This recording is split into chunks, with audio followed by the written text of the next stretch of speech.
Pilar yang ketiga, al-iman bi anna dzalika at-tafawut minasyaqawah was-sa'adah li hikmatin 'azimatin ja'alaha Allah subhanahu min umuril ghaib. Yaitu kita mengimani bahwa perbedaan yang tadi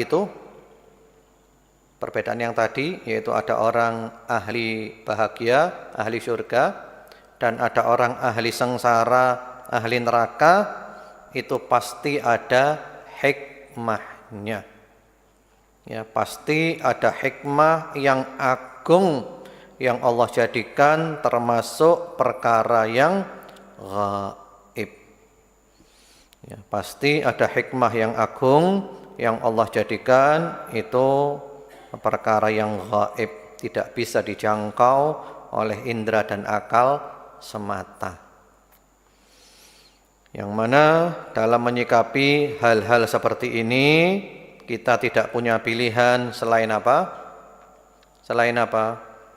Selain menerima keputusan Allah, husnudzon kepada Allah, yakin Allah Maha Adil, tidak mungkin Allah berbuat zalim, dan Allah penuh dengan sifat kasih sayang. Ono hikmah kabeh. Jadi begini ibu-ibu, ini penting ya. Jadi lek ono wong duwe anak, anake soleh solehah, jangan bangga diri. Itu anakmu soleh solehah bukan karena kamu pinter didik anak, tapi karena apa? Memang takdirnya anakmu soleh solehah, bukan karena kamu pinter didik anak. Kenapa? Karena ada orang yang mendidik anaknya lebih dari kamu, tapi anaknya nuwakal kabeh. Ya, sebaliknya ada orang yang anaknya itu nggak baik, nakal lah. Kalau dia sudah mendidik nakal, kamu jangan bersedih, kamu tidak gagal mendidik anakmu. Yang penting kamu sudah usaha maksimal, kamu sudah doa maksimal, kamu tidak gagal. Memang takdirnya Allah, kamu diuji seperti ini.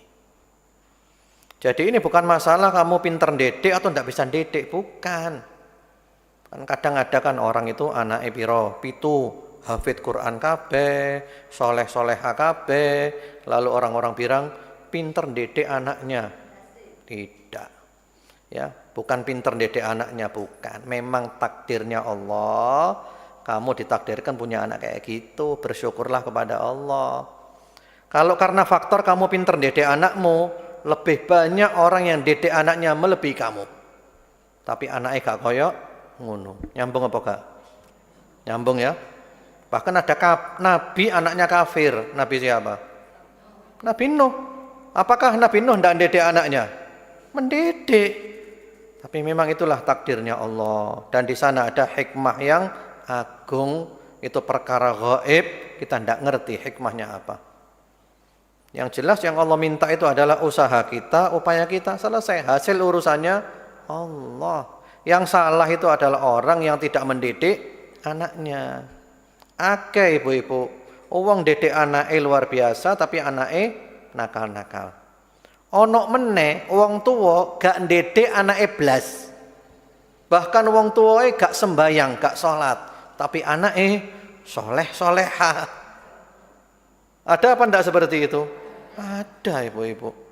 Orang mukmin anaknya kafir ada, orang kafir anaknya mukmin ada.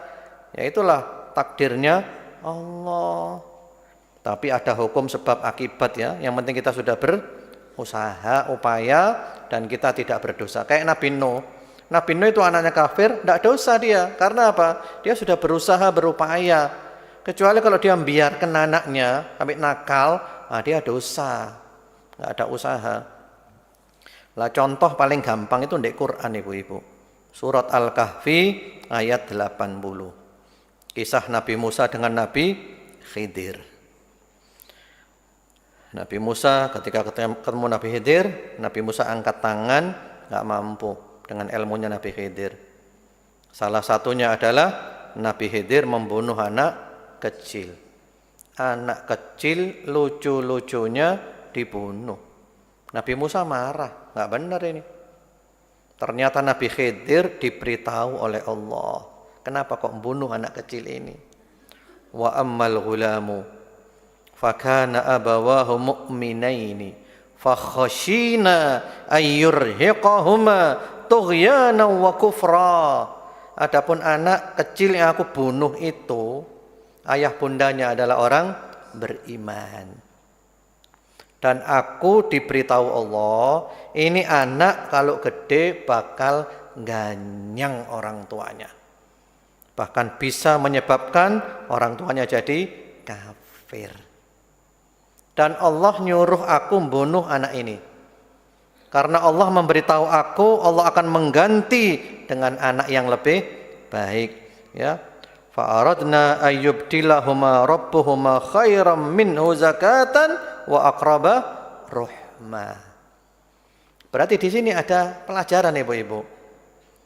Tadi arek iku, anak itu ibu-ibu, anak kita, anak saya, itu sudah ditakdirkan Allah nanti jadi seperti apa. Kebetulan saja Allah menakdirkan keluarnya melalui saya dan istri saya.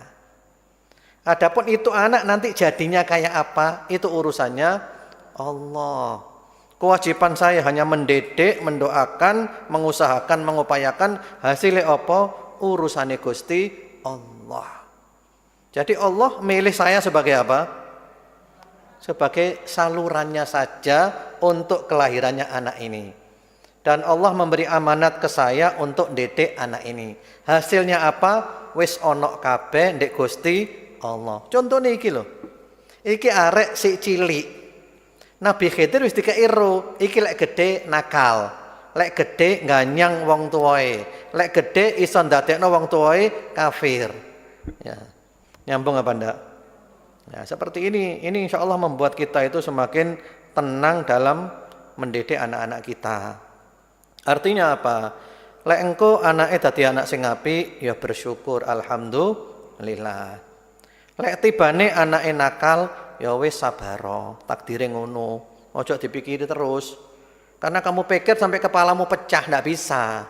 Ini di luar kendalimu, ini di luar kontrolmu. Ini hak mutlaknya Allah Subhanahu wa taala. Kamu hanya bisa berusaha, berupaya dan berdoa. Hasilnya apa? Urusane Gusti Allah. Nah, kita akan tenang kan? Jadi kalau yang dua anak nakal ojo dipikiri terus. Pikir terus sampai rambutnya brodol kabeh sampai gondol.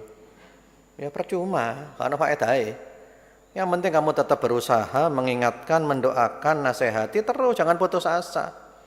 Inilah yang sering saya katakan, urip ojo kakean mikir. Maksudnya apa? Ada hal-hal yang di luar kendali kita. Ada hal-hal di luar kontrol kita.